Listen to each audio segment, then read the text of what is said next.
نحمده ونصلي على رسوله الكريم اما بعد فاعوذ بالله من الشيطان الرجيم بسم الله الرحمن الرحيم رب اشرح لي صدري ويسر لي امري واحلل عقدة من لساني يفقهوا قولي. سبحان الذي، پاک ہے وہ ذات، اسرا جو رات کے وقت لے گیا، کس کو؟ بعبدہ اپنے بندے کو. کون بندہ؟ محمد صلی اللہ علیہ وسلم. کب لے گیا؟ لیلاً رات کے وقت. کہاں سے لے گیا؟ من المسجد الحرام مسجد حرام سے. کہاں پر لے گیا؟ الی المسجد الاقصی مسجد اقصی کی طرف. وہ کون سی؟ الذی وہ جو، بارکنا برکت دی ہم نے، برکت ڈالی ہم نے، حولہ اس کے ماحول کو، اس کے آس پاس کو. کیوں لے گیا؟ لنریہ تاکہ ہم دکھائیں اس کو. کس کو؟ محمد صلی اللہ علیہ وسلم کو. کیا دکھائیں؟ من آیاتنا اپنی آیات میں سے، اپنی نشانیوں میں سے. انہ کیونکہ وہ، هو السمیع البصیر وہ سننے والا ہے، دیکھنے والا ہے. اس آیت میں ایک خاص واقعے کا ذکر ہے. روایات میں آتا ہے کہ ہجرت سے 1 سال پہلے مکہ کے حالات بہت سخت تھے. یوں لگتا تھا کہ اسلام کی تاریخ بننے سے پہلے ہی ختم ہو جائے گی. مخالفت بہت شدید تھی. ہر طرف سے آپ کو ختم کرنے کی کوششیں کی جا رہی تھیں. عین اس وقت اللہ تعالیٰ نے پیغمبر اسلام صلی اللہ علیہ وسلم کو ایک عظیم نشانی دکھائی.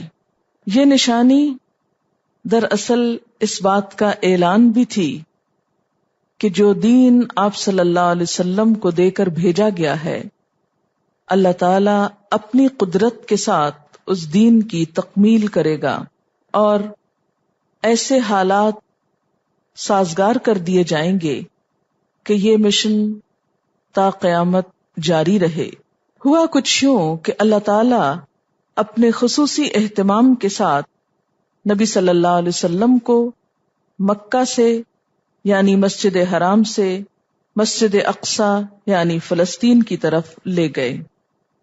آپ صلی اللہ علیہ وسلم کا یہ سفر صحیح روایات کے مطابق جسمانی سفر تھا، یعنی آپ بنفس نفیس خود تشریف لے گئے تھے، یہ خواب میں نہیں تھا. اسی سفر کا نام اسراء ہے. مکہ سے فلسطین تک کے سفر کا نام اسراء ہے. اسراء کا لفظ اسرا رات کے وقت کہیں لے جانا، یعنی اسرا کا لفظ ہی یہ معنی دیتا ہے کہ یہ سفر رات کے وقت کروایا گیا. قرآن پاک میں یہیں تک اس کا ذکر ہے، جبکہ احادیث سے پتہ چلتا ہے کہ پھر وہاں سے اللہ تعالیٰ آپ کو آسمانوں تک لے گئے. اس سفر کا نام معراج ہے. معراج کا لفظ عین رے جیم سے ہے، عرجا یا عرجو، اور اس کا مصدر عروج بھی ہے جس کا معنی ہے بلندی پر چڑھنا. معراج، معارج سیڑھیوں کو بھی کہتے ہیں. من اللہ ذی المعارج بلندیوں والا. بہرحال آپ صلی اللہ علیہ وسلم کو اللہ تعالیٰ نے یہ سفر اپنی خاص مشیت حکمت کے تحت کروایا. بیت المقدس میں آپ صلی اللہ علیہ وسلم نے تمام انبیاء کو امامت کروائی. وہاں وہ انبیاء بھی اس وقت موجود تھے. آپ کی امامت کا مطلب یہ تھا کہ اب قیامت تک کے لیے آپ صلی اللہ علیہ وسلم کی لائی ہوئی شریعت پچھلی تمام شریعتوں کی رہنما ہوگی. آپ کا لایا ہوا دین ہی دراصل دین ہوگا، اور باقی تمام چیزیں آپ کے لائے ہوئے دین کے تابع ہوں گی. یعنی پچھلے انبیاء جو کچھ لائے وہ اب ایک طرح سے انویلڈ ہے، اور قیامت تک جو دین اللہ نے باقی رکھنا چاہا ہے وہ اس قرآن میں مکمل کر دیا گیا. اور ہدایت کے لیے تمام ادیان والوں کو، تمام قوموں کو نبی صلی اللہ علیہ وسلم کی طرف رجوع کرنا چاہیے اور آپ کے لائے ہوئے دین کو فالو کرنا چاہیے. اس اہم تقریب کے لیے فلسطین کی زمین کو منتخب کیا گیا، اس لیے کہ فلسطین کا علاقہ وہ بابرکت علاقہ ہے جس پر اللہ تعالیٰ نے بے شمار انبیاء کو مبعوث کیا. یہ مختصر سا اس آیت کا تعارف ہے. اب ہم ذرا مزید تفصیل کے ساتھ الفاظ کو دیکھتے ہیں اور اس واقعے کی کچھ اور تفصیلات بھی. ابتدا ہوتی ہے سبحان الذی. یہ لفظ سبحان اللہ سے ہے. عام روزمرہ زندگی میں سبحان اللہ کا لفظ کب کہا جاتا ہے؟ جب آپ کوئی ایسی چیز دیکھتے ہیں کہ جس پر آپ حیران ہو اور جس میں کسی عظیم الشان واقعے کی طرف نشاندہی ہو. ہوا یہ تھا دراصل کہ جب آپ صلی اللہ علیہ وسلم نے سفر سے واپسی پر آ کر لوگوں کو یہ بتایا مجھ کو معراج نصیب ہوئی ہے اور میں آسمانوں سے ہو کر آ رہا ہوں، تو لوگوں کو اس بات پر بہت شک ہوا اور انہوں نے آپ کی تعلیمات میں بھی شک کرنا شروع کر دیا. اس موقع پر کئی ایک ایمان والے لوگ بھی اندر سے ہل گئے. یہی وہ موقع تھا جب حضرت ابوبکر صدیق رضی اللہ تعالی عنہ نے پورے کانفیڈنس کے ساتھ آپ کی تصدیق کی اور اسی کے نتیجے میں آپ کا لقب صدیق رکھا گیا. انہوں نے کہا کہ آپ صلی اللہ علیہ وسلم نے اگر یہ کہا ہے تو سچ ہی کہا ہے، میں اس کو مانتا ہوں. ماننے میں مشکل بھی کیا ہے، اس لیے کہ یہ واقعہ اس ہستی کے اذن، اس ہستی کی طاقت سے وقوع پذیر ہو رہا تھا جس کے لیے کوئی بھی کام مشکل نہ تھا. اگر آج 1400 سال کے بعد لوگوں نے جہاز بنا لیے ہیں، عام انسانوں نے، اور اگر اس وقت میں آپ سے یہ کہوں کہ میں 1 گھنٹہ پہلے 30,000 فٹ کی بلندی پر آسمانوں میں سیر کر رہی تھی، تو آپ اس بات کو اس لیے مان لیں گے کہ ہاں واقعی آج میرا سفر جہاز کا سفر تھا. اور جہاز کس نے بنایا؟ کسی انسان نے بنایا. اگر انسان کے بنائے ہوئے جہاز پر انسان ہزاروں فٹ اوپر فضا میں جا سکتا ہے اور بسہولت واپس آ سکتا ہے، تو اللہ کے رسول صلی اللہ علیہ وسلم اللہ سبحانہ و تعالی کی بنائی ہوئی بھیجی ہوئی سواری پر بیٹھ کر، براق پر بیٹھ کر آخر آسمانوں پر کیوں نہیں جا سکتے؟ اس بات کے ماننے میں مشکل ہی کیا ہے؟ جس رب نے وہ بلند ترین آسمان اٹھایا، کیا وہ رب اپنے ایک بندے کو آسمان تک نہیں لے جا سکتا؟ اس کے لیے کچھ بھی مشکل نہیں. لیکن بہرحال اس دور میں بھی اور آج بھی کئی لوگ آپ صلی اللہ علیہ وسلم کے آسمانوں تک پہنچنے میں شک کرتے ہیں. لیکن غیب پر ایمان کیا تقاضا کرتا ہے کہ اگر آپ یہ فرماتے ہیں کہ میرے پاس فرشتہ آتا ہے، تو ایمان کہتا ہے کہ مان جاؤ کہ آپ کے پاس فرشتہ آتا ہے. یہ سب چیزیں یؤمنون بالغیب سے تعلق رکھتی ہیں. اور اگر آپ کہتے ہیں کہ میں آسمان پر گیا تو ہم کو ماننا ہوگا، اس لیے کہ آپ سچے نبی ہیں اور ہمارا ایمان اس بات کا تقاضا کرتا ہے کہ آپ کی اس بات کو سچا مانا جائے.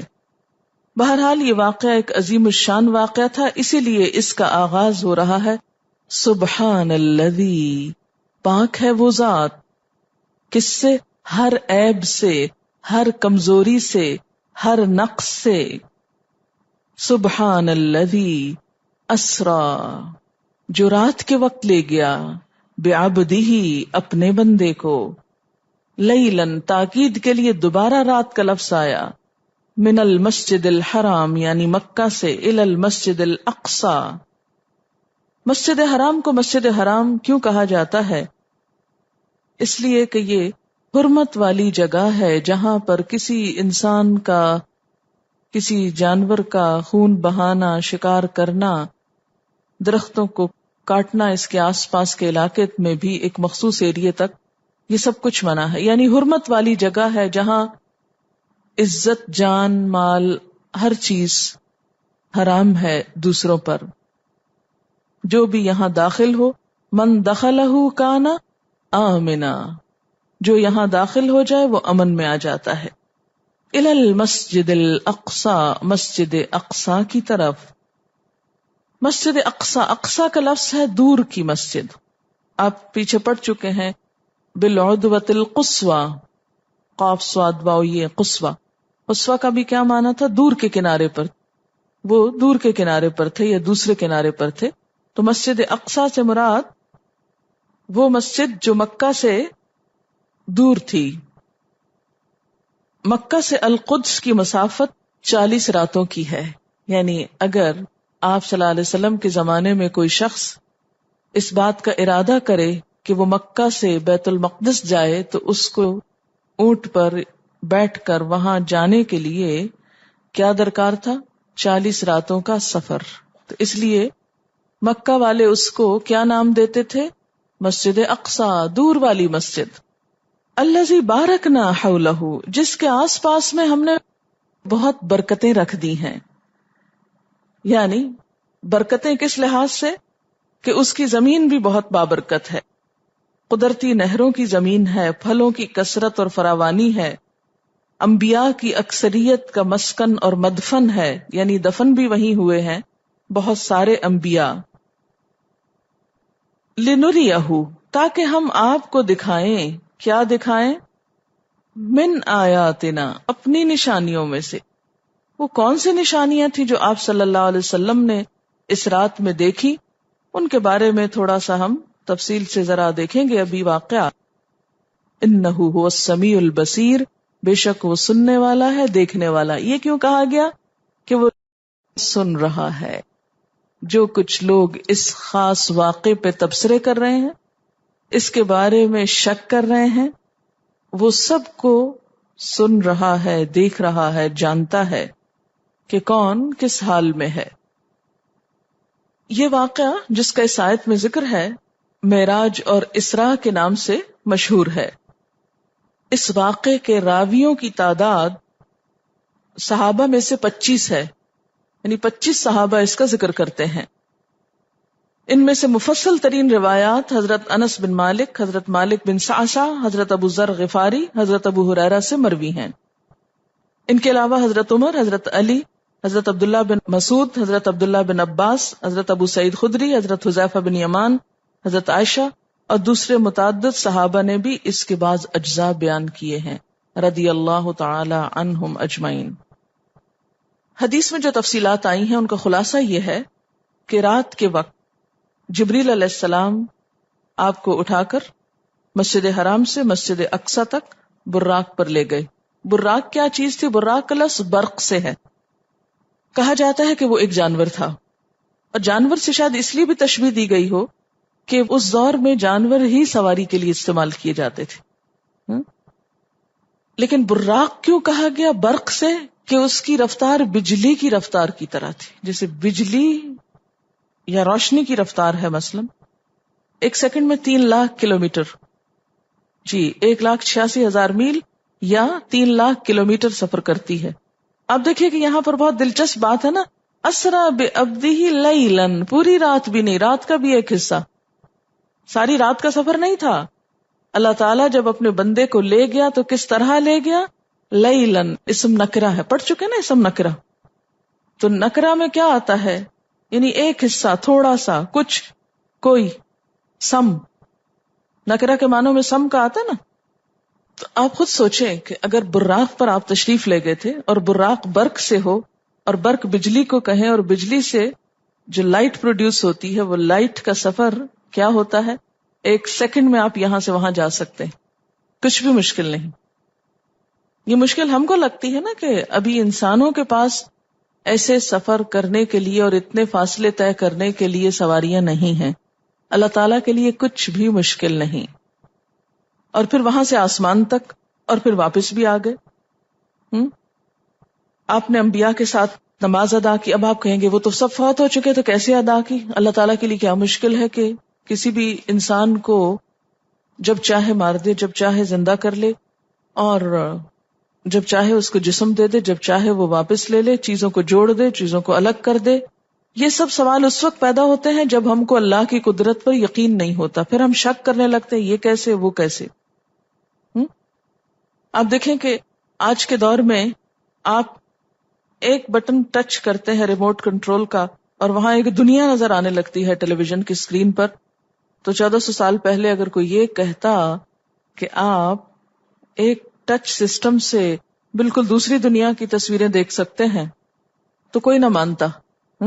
لیکن آج انسانوں نے خود ایسی چیزیں بنا لی کہ یہاں بیٹھ کر آپ بالکل اپنے سے اپوزٹ ورلڈ کے لائیو پروگرامز دیکھ سکتے ہیں۔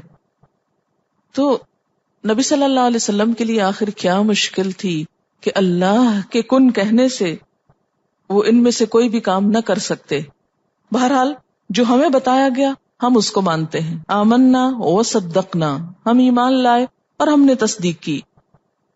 پھر آپ کو آسمان بالا کی طرف لے جایا گیا، وہاں مختلف آسمانوں میں آپ نے سیر کی، ایک کے بعد ایک آسمان پر، اور ہر آسمان پر متعدد چیزوں کو دیکھا۔ وہاں پر جلیل القدر انبیاء سے آپ کی ملاقات ہوئی، اور آخر کار آپ انتہائی بلندیوں پر پہنچ کر اپنے رب کے حضور حاضر ہوئے، اور اس موقع پر اہم ہدایات کے علاوہ آپ کو 5 وقت کی فرض نماز کا تحفہ بھی ملا۔ بہرحال بعض روایات سے پتہ چلتا ہے کہ آپ کو جنت اور دوزخ بھی دکھائی گئیں، اور اس میں کچھ لوگوں کو سزا پاتے ہوئے بھی آپ صلی اللہ علیہ وسلم نے دیکھا۔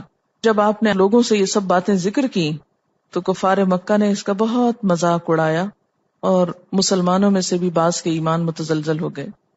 سورۃ نجم کی آیت 13 سے 18 میں کچھ تفصیلات آپ صلی اللہ علیہ وسلم کے انتہائی بلندیوں تک پہنچنے کی ملتی ہیں۔ وَلَقَدْ رَآهُ نَزْلَةً أُخْرَى عِنْدَ سِدْرَةِ الْمُنْتَهَى عِنْدَهَا جَنَّةُ الْمَأْوَى إِذْ يَغْشَى السِّدْرَةَ مَا يَغْشَى مَا زَاغَ الْبَصَرُ وَمَا طَغَى لَقَدْ رَآى مِنْ آيَاتِ رَبِّهِ الْكُبْرَى۔ اور اسے تو ایک مرتبہ اور بھی دیکھا تھا سدرۃ المنتہا کے پاس، اسی کے پاس جنت المأویٰ ہے، جبکہ سدرہ کو چھپائے لیتی تھی وہ چیز جو چھا رہی تھی، نہ تو نگاہ بہکی نہ حد سے بڑی، اور یقیناً اس نے اپنے رب کی بڑی نشانیاں دیکھ لیں۔ اس میں اہم ترین جملہ کیا ہے؟ لقد رأى من آیات ربہ الکبریٰ۔ وہاں اس نے کیا دیکھا؟ اپنے رب کی بڑی بڑی نشانیاں دیکھیں، کیونکہ اللہ تعالیٰ نے اس سفر کا مقصد کیا بتایا؟ لِنُرِيَهُ مِنْ آیاتنا، کہ ہم آپ کو اپنی نشانیاں دکھائیں۔ آپ دیکھیے کہ نبی صلی اللہ علیہ وسلم تمام انسانوں کے رہنما تھے، رہتی دنیا تک کے لیے۔ اللہ اور بندے کے درمیان ایک تعلق ہے، ایک ذریعہ ہے، اللہ تک پہنچنے کا ایک واسطہ ہے۔ آپ نے جو کچھ ہمیں سکھایا ہم اس پر ایمان لاتے ہیں۔ سکھانے والے کے لیے ضروری ہوتا ہے کہ وہ جو کچھ سکھائے خود اس کا ان باتوں پر پورا یقین ہو، ایمان ہو۔ اور کسی بھی چیز پر ایمان اور یقین کب پختہ ہوتا ہے؟ جب انسان اس کا مشاہدہ کر لیتا ہے۔ ایک سنی ہوئی بات اور ایک دیکھی ہوئی بات میں بہت فرق ہوتا ہے۔ کوئی بھی چیز سننے کے علاوہ جب آپ دیکھتے ہیں تو آپ کا یقین اور ایمان پختہ ہوتا ہے، آپ کا شک دور ہو جاتا ہے۔ اگر استاد شک میں ہو کسی چیز کی طرف سے تو طالب علموں کے اندر یقین کبھی نہیں آتا، ایمان پختہ نہیں ہو سکتا۔ آپ کو یاد ہوگا کہ ابراہیم علیہ السلام نے بھی اللہ تعالیٰ سے سوال کیا تھا کیف تحیی الموتیٰ، اللہ تعالیٰ مردوں کو کیسے زندہ کرتے ہیں؟ تو آپ صلی اللہ علیہ وسلم کو جنت اور دوزخ آپ کی آنکھوں سے دکھائی گئی تاکہ کسی قسم کا کوئی شک نہ رہے، اور آپ ہم سب کے ایک طرح سے ریپریزنٹیٹو تھے، نمائندے تھے۔ آپ نے دیکھا، ہم آپ پہ ایمان لائے، آپ نے آ کر ہم کو بتایا، ہم سب نے اس پر یقین کیا کہ ہاں واقعی ایسا ہوا تھا۔ اس میں ایک اور بات بھی نکلتی ہے، اور وہ یہ کہ آپ صلی اللہ علیہ وسلم ایک انسان تھے، اور انسانوں کا رتبہ فرشتوں سے بھی بلند تر ہے. اسی لیے جب آپ صلی اللہ علیہ وسلم انتہائی بلندیوں پہ تشریف لے گئے سدرۃ المنتہا کے پاس، تو وہاں پر ایک مقام ایسا آیا کہ جبریل نے جانے سے بھی انکار کر دیا کہ اگر میں اس جگہ سے آگے بڑھوں تو میرے پر جل جائیں گے. تو گویا انسان اتنی بلندیوں تک پہنچا کہ جہاں فرشتے بھی نہیں پہنچ سکتے. انسان کے لیے کائنات بنی، انسان اللہ تعالی کی بہترین مخلوق ہے، اسے عقل سے نوازا گیا، اسے انبیاء کی رہنمائی دی گئی، اور آخری نبی کو وہ بلند ترین مقام دیے گئے کہ جس کی وجہ سے انسانیت کا سر ہمیشہ کے لیے بلند رہے اور اس کی فوقیت ہر ایک پر قائم ہو جائے. تو ایک نبی کے طور پر، ایک معلم کے طور پر ہم سب کے لیے آپ کا یہ سفر انتہائی مفید تھا. سفر بذات خود ایک لرننگ ہوتی ہے، اور وہ تجربے انسان حاصل کرتا ہے جو گھر بیٹھ کر نہیں کر سکتا. اسی لیے کہا جاتا ہے کہ سفر وسیلہ ظفر. یہ محاورہ سن رکھا ہوگا اردو کا، جس کا معنی کیا ہے کہ سفر کامیابی کا ذریعہ ہوتا ہے. نبی صلی اللہ علیہ وسلم کے سفر علم کی یہ سنت صحابہ کرام میں بھی باقی رہی، پھر اس کے بعد تابعین میں، اور تاریخ کا ایک حصہ بن گئی. حتیٰ کہ غیر مسلم مورخین اس بات پر حیران پریشان ہوتے ہیں کہ مسلمانوں کو کیا جنون تھا کہ جنہوں نے علم کی خاطر دور دراز سفر کیے. اور صحابہ کرام نے بعض اوقات صرف ایک حدیث کے حصول کے لیے مدینہ سے مصر تک کا مہینے کا سفر کیا، اور ایک ایک حدیث سن کر واپس آ گئے. علم کو جمع کرنے میں مسلمانوں کی جو کوششیں تاریخ میں موجود ہیں، اس کا مقابلہ دنیا کی کوئی قوم اس دور میں نہ کر سکی. اسی لیے علامہ اقبال نے کہا تھا کہ تو ثابت وہ سیارہ، تو ایک جگہ جم کے بیٹھا ہوا ہے اور وہ سیارہ، جیسے پلانٹس گھوم رہے ہیں ہر وقت، مسلمان اسی طرح گھوم گھوم کر علم جمع کر رہے ہیں. اسی لیے ہم دیکھتے ہیں کہ محدثین اس شخص کی حدیث ہی قبول نہیں کرتے تھے، یعنی اس شخص سے، اس عالم سے علم نہیں حاصل کرتے تھے جس نے صرف اپنے شہر میں علم حاصل کیا ہو اور جس نے علم کے لیے سفر نہ کیا ہو. تو علم کے لیے سفر، اس کی ابتدا اور آغاز، اور علم یقین کے لیے کہ عین الیقین کے ساتھ علم حاصل کیا جائے، اس کا آغاز نبی صلی اللہ علیہ وسلم سے ہوتا ہے. کس میں؟ تاریخ اسلام میں. بہرحال یہ ایک سائیڈ کا سبق تھا سیکھنے کا. پھر اس کے بعد فرمایا وَآتَيْنَا مُوسَى الْكِتَابَ، اور ہم نے موسیٰ علیہ السلام کو کتاب عطا کی. وَجَعَلْنَاهُ هُدًى لِبَنِي إِسْرَائِيلَ، اور ہم نے اس کتاب کو بنی اسرائیل کی ہدایت کا ذریعہ بنا دیا. کون سی کتاب تھی؟ تورات. اور اس کتاب میں کیا سبق دیا لوگوں کو؟ اللہ تتخذوا من دونی وکیلا، کہ میرے سوا کسی کو اپنا وکیل نہ بنانا، میرے سوا کسی کو اپنا وکیل نہ بنانا. وکیل کس کو کہتے ہیں؟ کارساز کو، یعنی کسی پہ ڈپینڈ نہیں کرنا، کسی پہ توکل نہیں کرنا. تو بات یہ ہے کہ رات کا جو میسج اللہ تعالیٰ نے ہم کو بتایا وہ کیا ہے؟ اللہ تتخذوا من دونی وکیلا، میرے سوا کسی پہ بھروسہ نہیں کرنا، کسی کو کارساز مت سمجھنا کہ وہ تمہارا کام نکالے گا، کسی پہ ڈپینڈ نہیں کرنا. اس لیے کہ کل من علیہا فان، ہر چیز ختم ہونے والی، ایک ہستی ہے جو باقی رہنے والی، اور وہ اللہ رب العزت کی ہستی. اگر ہم اس پر بھروسہ کرتے ہیں تو وہ خود ہماری مدد کے اسباب پیدا کر دیتا ہے. کوئی ایک شخص یا انسان یا کوئی مال یا دولت یا گھر یا شوہر یا بچے یا دوست احباب استاد، کوئی بھی سہارا نہیں ہے. سہارا صرف اللہ کی ذات ہے. اور جو شخص اللہ کو حقیقی معنوں میں سہارا سمجھتا ہے وہ کبھی مایوس نہیں ہوتا، اور کبھی بھی پھر صراط مستقیم سے ہٹتا نہیں، اور کبھی بھی اس کے قدم ڈگمگاتے نہیں. نہ خوشامد اس کو پھسلاتی ہے اور نہ ہی تکلیفیں اس کے راستے میں حائل ہوتی ہیں۔ دین کا اصل مقصود بھی یہی ہے کہ بندہ اپنے رب سے اس طرح جڑ جائے، بندہ اپنے رب کو اس طرح پا لے کہ اس کے سوا سارے سہارے بیکار نظر آئیں۔ حقیقی معرفت کہ اصل طاقت اور اصل قوت اللہ ہی کی ذات ہے، اور کسی بھی معاملے میں مجھے کسی انسان یا دنیاوی کسی بھی وسیلے کی طرف دیکھنے سے پہلے رب کی طرف دیکھنا ہے، اس سے مانگنا ہے۔ صحابہ کرام کے بارے میں آتا ہے کہ اگر ان کی جوتی کا تسمہ بھی ٹوٹ جاتا تو رب سے مانگتے، رب کی طرف دھیان جاتا، اللہ ہی دے گا، وہی سبب پیدا کرے گا۔ کیونکہ اگر انسان کو کوئی انسان دیتا بھی ہے تو یہ دراصل اللہ کا پیدا کردہ سبب ہوتا ہے۔ اگر سگی ماں کے دل میں بھی اللہ خیال نہ ڈالے تو وہ بھی پوری قدرت رکھنے کے باوجود ضرورت پوری نہیں کر سکتی۔ ماں اگر دیتی ہے تو اس دل میں بھی محبت اللہ نے ڈالی، اور جن ماؤں کے دل میں اللہ محبت نہیں ڈالتا، ماں ہوتے ہوئے کچھ نہیں دے سکتی۔ کسی انسان کے دل میں آپ کے لیے محبت کا ہونا، یہ بھی دراصل اللہ کی ایک نعمت ہوتی، یہ اللہ ہی کی طرف سے ہوتا ہے کہ وہ کسی کے دل میں آپ کا خیال ڈال دے، لیکن اصل قوت اللہ ہی کی ہے۔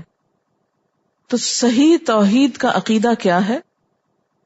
بات یہ ہے کہ آپ کے دل میں شاید یہ خیال آ رہا ہو کہ ہم نے پیچھے تو پڑھا تھا کہ ہر پیغمبر نے آ کے اپنی اپنی قوم سے کہا تھا کہ یا قوم اعبدوا اللہ، اے میری قوم اللہ کی عبادت کرو اور شرک نہ کرو، اور اب تک ہم یہی کہتے رہے، اور اب یہاں پر تو لفظ بدل چکے ہیں۔